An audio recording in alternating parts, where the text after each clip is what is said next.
Okay, hello, welcome. Here we go. Welcome to today's live stream. Thank you for joining me. And I've already got a few comments, a few questions up in the chat. So everybody's kind of early, so that's great. I'm willing for keenness and that sort of thing. But before we begin, I hope you've had a wonderful weekend, and I hope you're having a good start to the week so far. Anyhow, I thought what I'll do today is answer a couple of your questions, have the usual poem at the end of today's live stream. It looks a little dark. It is a bit cloudy today, but I was just wondering if all the lights are on, and they are. Anyway, so today I'm going to be doing the poem at the end of today's live stream. I'm going to be answering any questions that you may have, and also sharing a couple of things that have that I've written in the past week with regards to my blog and website, and hopefully look at a couple of things and topics that are related to what I wrote. Okay, so let's get started because we've already got a couple of questions. We have Miriam here, and Miriam Hack says, what do you personally find more challenging, teaching in a language school with curriculum provided or independent tutoring with own material? What is more work? That is a wonderful question and quite insightful, so thank you for that, Mariam. Now, in terms of challenge, I guess there's certain challenges with regards to teaching for a language school and being prescribed the curriculum and teaching independently and devising your own curriculum. I suppose the challenge if you're teaching at a private institute, a language school, or any educational institute is that you're going to face the constraints if you're prescribed a course book, if you're prescribed certain things that you need to achieve, and you're not given that flexibility. So the challenge is trying to engage and motivate learners in regards to teaching and for them to learn with regards to their classes.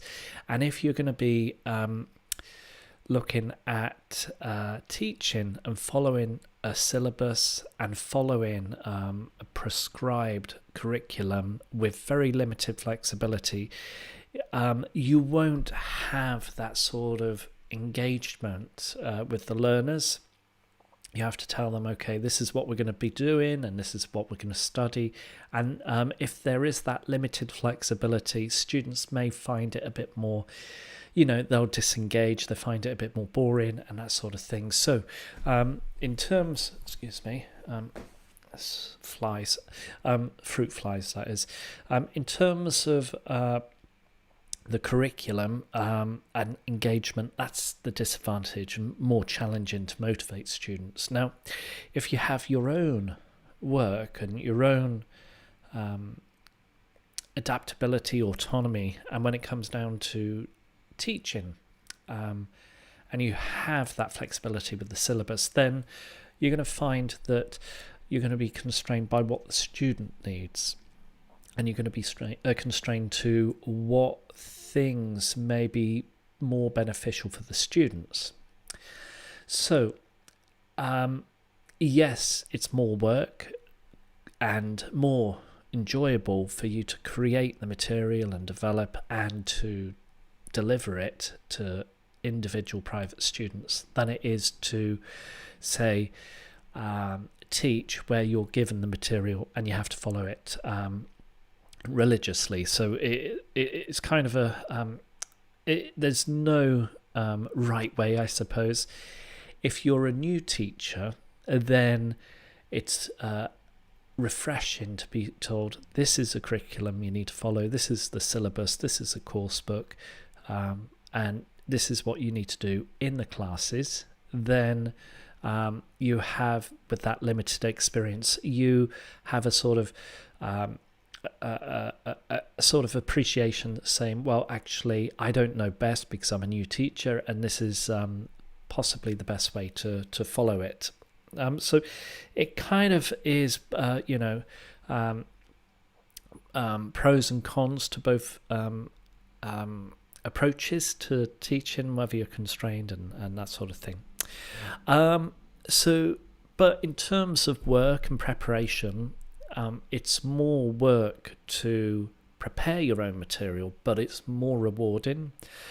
But I guess it's more work if you're provided the curriculum and you have to engage the students.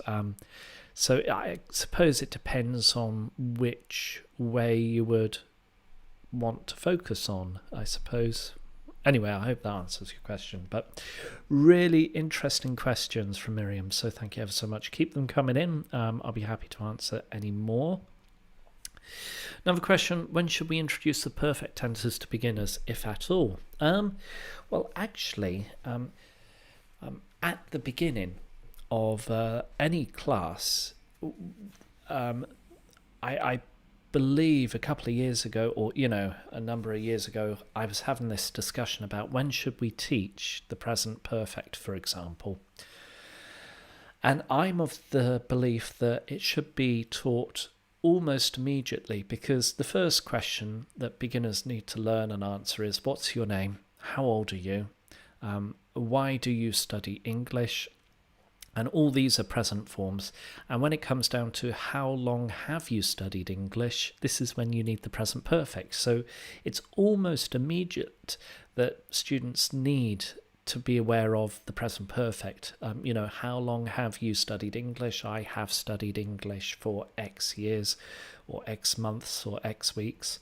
How long have you lived in England? How long have you lived in France? How long, etc., etc. So it's pretty much a basic requirement for students, and I would try and deliver it or get students to become aware of it almost immediately. But for them to use it, or for them to understand it fully, I would leave that till maybe later in their learning. But they need to be aware of the present perfect pretty much off the bat. So that's when I would introduce it, when it comes down to those initial lessons, when you're teaching greetings and introductions, and then starts to deviate towards how long have you, and you can start to teach the students that grammar point. And I suppose when it comes down to particular grammar, then it depends on do you want to teach the present tenses first, or do you want to teach the perfect tenses, or do you want to teach the past tenses? It usually follows a sort of pattern that certain tenses need to be introduced at certain times during a learning cycle. But language as it is always a sort of negotiation between the learners and yourself, and determining the weaknesses that students have and being able to combat that with regards to delivering lessons that will alleviate that weakness. But at the end of the day, there's a variety of grammar forms, phrases, expressions that students need to become aware of. And I think it's important that students explain to the teacher any weaknesses that they have, or how do we say in English, and then the teacher or the tutor can negotiate with the students to determine the correct path to go when it comes down to learning any particular language. Anyway, great to have most of you here. In terms of, let's go back and clear those questions, but let's go back to our chat source. Now, when it came down to last week, I was rather busy in terms of particular video that I made, and also blogging. And for those that are unaware, I do run my own blog here called ELT Experiences, of course. And here, if we have a look at our blog posts and go through here, there was a couple of things that I wanted to go through with you. And first of all, so if I move that aside, so bear with me, I'm negotiating a lot of tabs here, and it's always good fun. So the first thing I wanted to look at was this blog post that I wrote, I think it was on Friday or Saturday, something like that. Anyway, it was about a new website called Ask Lingua. And this website here, if I load it up, you essentially have an opportunity to play a sort of Guess Who type of game. So for those that are not aware, Guess Who is a type of board game that was introduced in the 80s, I think, possibly earlier. And as a child, I used to play Guess Who. You choose a certain character, and you play against a partner, and they choose a character, but they keep it hidden, they keep it secret, and you have to determine what the character is based on does he have blue eyes, does she have brown hair, and if it's no, you start to close down a couple of the characters, and then at the end you're left with a couple of characters, and you have to guess which character the other person is. So for example, I'm not sure if I've explained it very well. So here I'm going to choose a character, let's say Isabel, for example. And Lingua's turn to choose. So Lingua, the website, is choosing, and they've made a choice, and we go, okay. Great. Does this person... Okay, Lingua's turn to guess. So Lingua, the website, is asking, does this person, the person you've chosen, does the person wear a hat? And I say, yes. Okay, and now it's my turn to ask Lingua. Does the person have blue eyes, for example? But you have to choose the correct form, and I'm not sure if... Bear with me, I need to move the website down so you can see it fully. So here we go. So does the person have blue eyes? But you've got a choice. You have to choose the correct question based on the English. And it's really good for language learners, particularly low-level language learners. And we click on here. And does the person have blue eyes? Yes. Okay, so I've got a couple of blue eyes left. So now it's Ingra's turn to choose. You've chosen. Is the person female? Yes. Okay, your turn. Right, what do we have? Is the person female? So here, just like Duolingo, is the person female? Question mark. Click ask.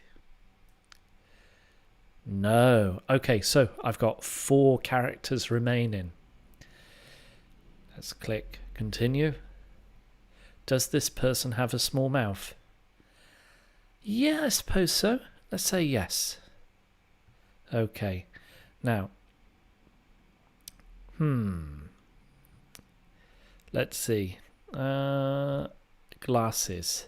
Does this person wear? And then you have to type in glasses. I wonder. No. Okay, it's going to be Benjamin, isn't it? Yay, game over, you win. It's Benjamin. Okay, so you essentially have to determine which is the character. So we can play again. So this one, let me put in the chat. So ask Lingua. So nice activity for students to do in their own time. Definitely a website to review maybe. And it allows students to practice asking questions and putting question forms in order, and they have American English, British English, and Spanish English, I was going to say, but Spanish. So 3 different languages. Okay. Now, so I found it quite good fun. I blogged about it, shared my overall score, 4 out of 5. So yeah, that was one blog post. Another one, developing materials for online lessons. I had another blog post. I think I wrote about 6 blog posts over the last week, so it was rather busy. Sourcing images. There's a video here about how to find particular images for your online materials, creating matching tasks, and here I've got a Jamboard.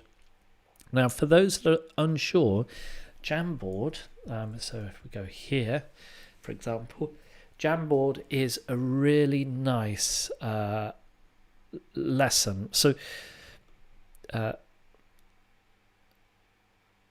here I've got a lesson, like an IELTS-based lesson about, and let me move this up so you can see fully what it is. Actually, let's zoom out because it's kind of a bit difficult to see. Bear with me whilst I negotiate this.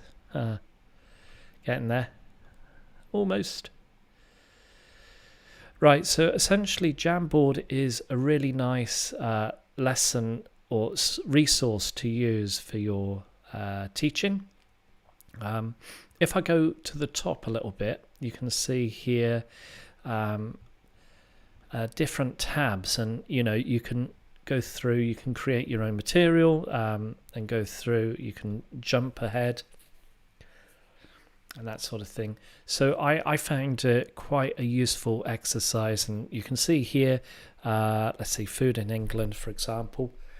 I had a lesson about food in England, and Jamboard is a great resource website to use with your lessons. And so here, conversation questions, I choose one of, I choose a couple out of the 7 questions. Feedback on the questions, a match and activity, and then finally a sort of getting the students to share pictures or cuisines from their country, which is quite nice. So for me, I find Jamboard a really nice way of sharing material, developing material here. So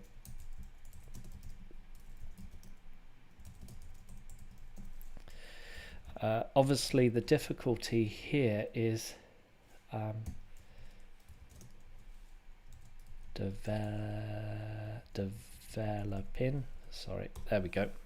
developing material on Jamboard. So I find Jamboard a really useful tool when it comes down to developing your own material, sharing your own material, and that sort of thing. And you can create so many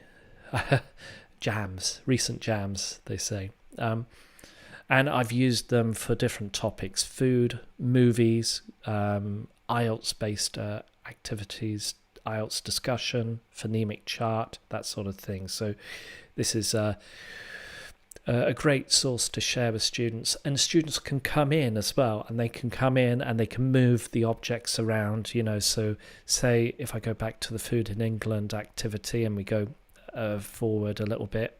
So this exercise, moving chicken tikka masala to the correct picture, it's a nice exercise for the students to do. It's more engaging, I find, and it's free, so you don't have to pay any money, which is a bonus.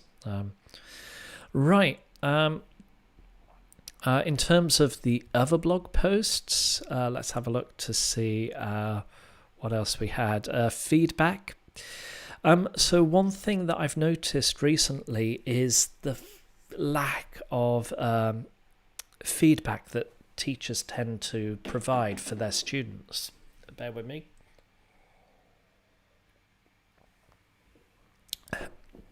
So when it comes down to feedback and teaching feedback, what I prefer to do, what I shared in this blog post was to have a notebook, So here I have a notebook. I've almost finished it because it's filled with a lot of notes. And as you can see, if I go back to my main screen and share my video, so as you can see, I make notes of what the students are talking about. I make loads of notes, and there's variety here, loads of notes.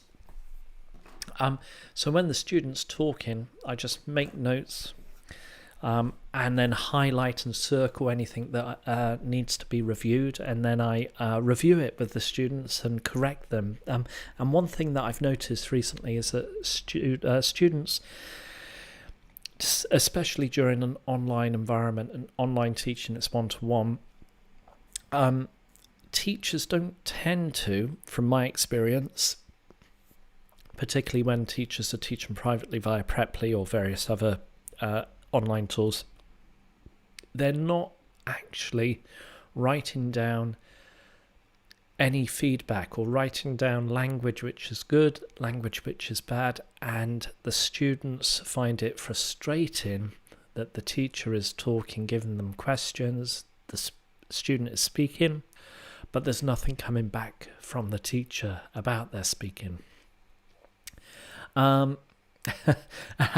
I remember one student telling me, because on Preply you have the opportunity to find out in the initial class, is it your first lesson on Preply or did you have a tutor before? And one student told me that they had a tutor previously, and the tutor was quite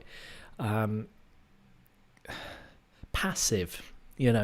They'd have their laptop sat on the sofa, and for me, sitting on the sofa here with my laptop here, looking up at looking down at the student, it's not a nice image. It doesn't really portray professionalism, and this is where you have to have a dedicated workspace. So the teacher would be sitting on the sofa, and then just go through the lesson, going, yeah, okay, what did you do yesterday? Oh, that's good, yeah. And then it got to the point where the student was a bit unhappy because the teacher would be sat on the sofa, and the mother would come in and start hoovering and doing all sorts of work. And I'm thinking, oh my gosh, can tutors really actually deliver professional lessons in an environment where they're sat on the sofa, the mother's doing the housework? One thing I do is, I always explain, to my son or to my wife, and I say, look, I'm going to be working now. I won't be free for the next 4 hours, but I'll see you afterwards. If there's an emergency or, you really need to see me, just come in, and that'll be fine, and we can deal with that as is. But that passiveness of just listening to the student, not really providing feedback, the mother going in, starting to hoover, doing the housework, the teacher, the student said the teacher would be bored and start yawning, like, not exactly engaging, not exactly enjoyable for the student. So thus the student went and moved on to another tutor, myself, and I find it quite surprising that tutors would, but I suppose I'm not surprised in one regard, because who monitors them, and students will determine what is best, what they expect from their tutors, and they'll move and find alternative tutors. So I'm grateful that there's that. Now, in terms of another conversation question. We got one here. Miriam says, thank you so much, Martin. We have a snowstorm right now in Athens where I live. I'll review these again later in detail. Appreciate your guidance. You're very welcome. Oh my gosh, there's a snowstorm in Athens? I can't... I'm not entirely... Well, does it... It must snow in Athens, I guess. I've never really thought of Athens as a sort of city where it would snow, but yeah, I suppose it does in the winter. Well, I'm surprised. Well, I hope you're all right, Miriam, and I hope that you survived the snowstorm. I hope it's not too bad. I hope it's not too I hope it's not that challenging, but yeah, we'll persevere. We'll continue. Right. In terms of our next blog post, so bear with me. Let me share my website. Here we go. Yeah. Right. So in terms of our next one, there was speaking activities for individual IELTS students. What else was after this? How to teach private lessons. How to teach first lessons as an online private English tutor. Emojis in the classroom. Oh, yes. Emojis in the classroom. So this was the first one that I wrote, and quite some nice lesson material for those that want it. I saw a particular person decide to ask a question, do students use, do you use emojis in communication with students? Yes, and what sort of thing. And I've used it with beginner students. I find it quite useful, because for beginners, they need something visual, and emojis are definitely one thing that you could just start to use in the lessons, particularly online. And I remember teaching Chinese students a number of years back, and I would deal with really young kids or beginner adult students of English from China, and I would say, what vegetables do you like? And vegetables, and I would find an emoji for carrot or broccoli or potato, and all these different types of vegetables and emojis for vegetables, and like smiley face, like, and then sad face, do not like. And I would ask the student, and the student would reply, and I'd put in and write down what they were saying, and then I'll give them the sentence, I like ... or I do not like ... and get them to repeat that and develop that and recycle it, and that was good fun. That was enjoyable. I did enjoy teaching beginners, and it's something that I've not done for a while now. Anyway, so this resource here, there's a worksheet in Word format. You can download it and share it. So let me put this in the chat. So some free material. Woohoo! Not a bad thing.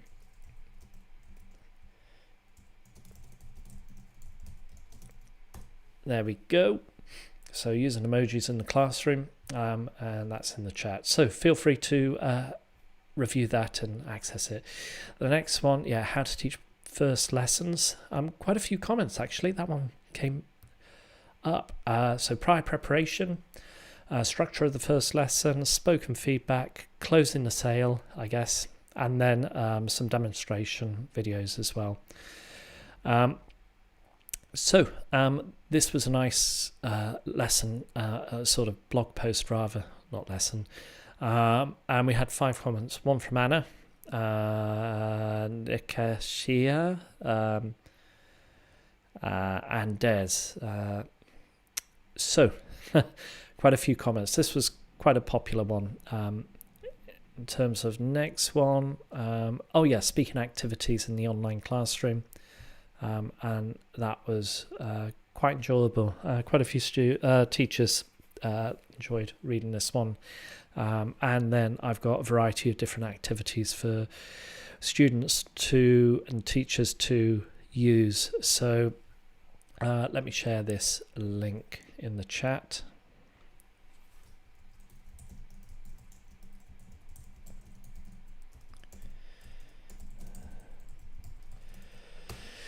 And that's another blog post. Okie dokie, so there we are.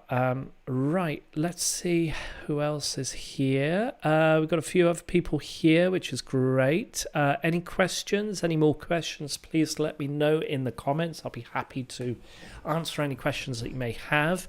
And also share a couple of things as well that you may want to have a look at. So please let me know. I've got my poem to go in a moment as well. Ooh. There we are. Any more questions? Come on then.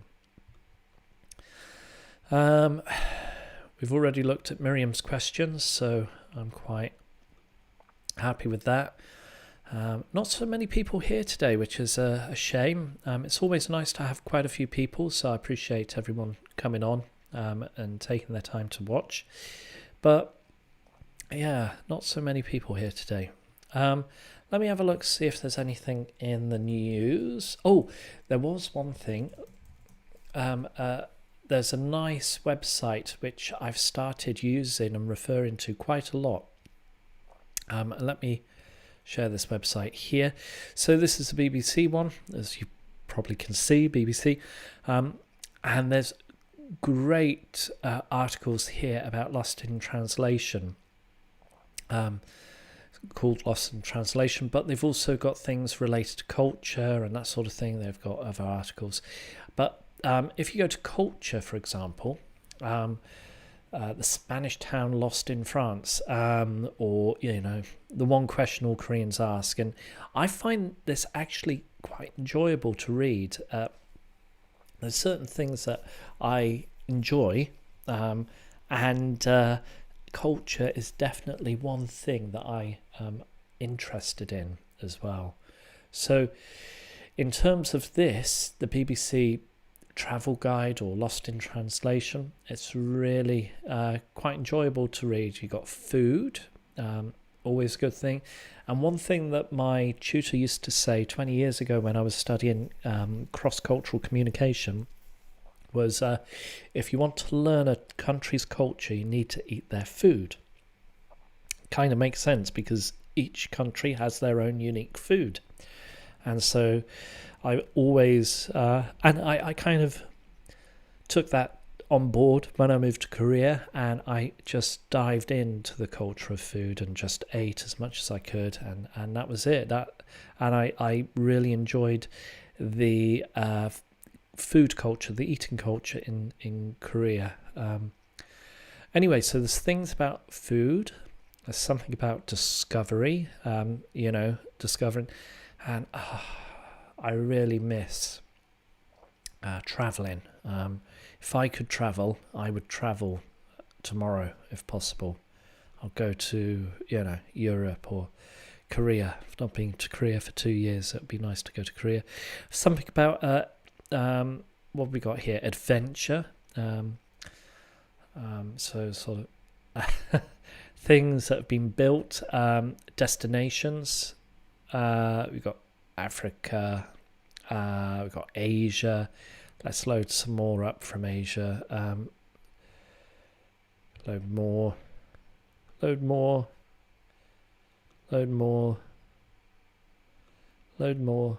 Yeah, I'm on. There we are. Yay. And there's one thing about South Korea.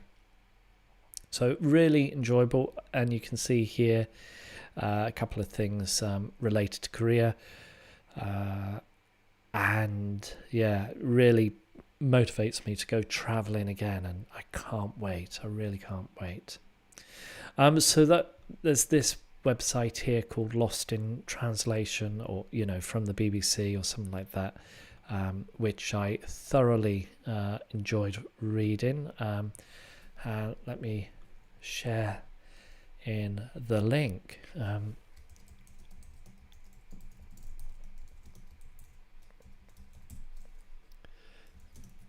There we go. So lost in translation.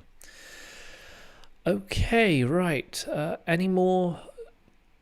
Anything else coming up in the chat? I don't think so. No, I think we're going to call it an early day today, which is a shame, but we've got, if there aren't people here, then there aren't people here, and it's the way it is, I suppose. And I can understand everyone's busy and got things to do. But let's see if there's anything else. Yeah, there's nothing really else.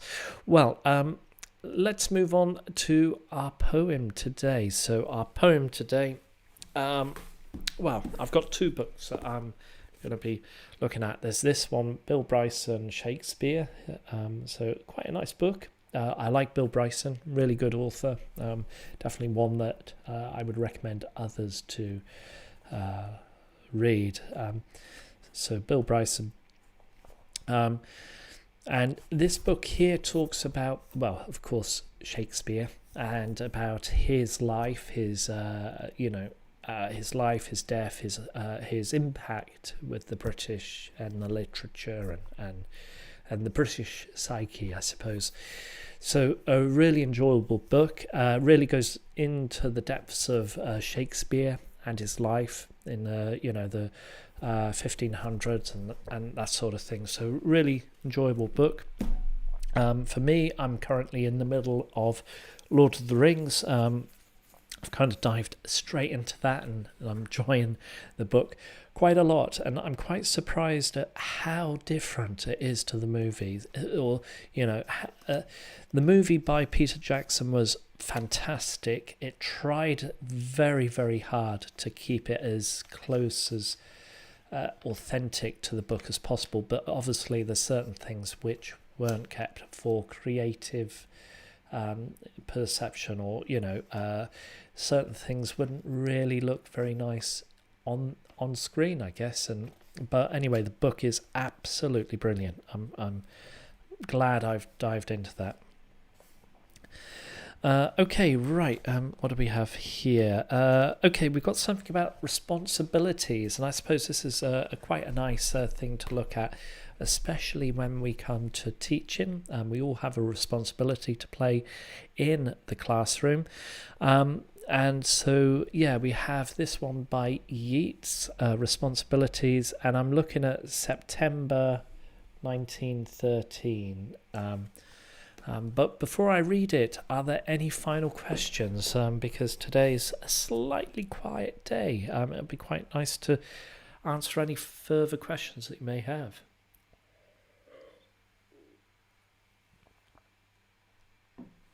Okay, right. Well, if there aren't any questions, we can dive into the book and talk about responsibilities. And 1913. Okay, right. Let's start then. September 1913. I'll start again because I've said the first word wrong. Sorry. Right. Start again. September 1913. What need you, being come to sense, but fumble in a greasy till, and add the halfpence to the pence, and prayer to shiver in prayer, until you have dried the marrow from the bone? For men were born to pray and save, romantic islands dead and gone, it's with O'Leary in the grave. Yet they were of a different kind, the names that stilled your childish play. They have gone about the world like wind, but little time had they to pray. For whom the hangman's rope was spun, and what, God help us, could they save? Romantic islands dead and gone, it's with O'Leary in the grave. Was it for this the wild geese spread the grey wing upon every tide? For this that all that blood was shed? For this Edward Fitzgerald died? and Robert Hemmett and Wolfe Tone, all that delirium of the brave. Romantic islands dead and gone, it's with O'Leary in the grave. Yet could we turn the years again, and call those exiles as they were, in all their loneliness and pain, you'd cry some woman's yellow hair has maddened every mother's son. They weighed so lightly what they gave, but let them be, they're dead and gone. They're with O'Leary in the grave. Right. Quite an interesting, dark poem. The challenges faced by the Irish, I suppose, in the 1913s. Anyway, a really interesting poem. I do like Yeats, very famous Irish poet. So have a look online. Definitely check out his poetry. But today we'll call it a day because not many people have joined us. And I was starting to get into a sort of rhythm there and into a poem, but I don't create my own poetry. Anyway, have a lovely week. Thank you for joining despite the short live stream, and I hope to see you perhaps in next live stream next week, episode 16 next week. So 15, great. Take care, stay safe, and I'll see you soon. Take it easy and bye. Let's switch this off and turn my mic off, and here we go. Bye.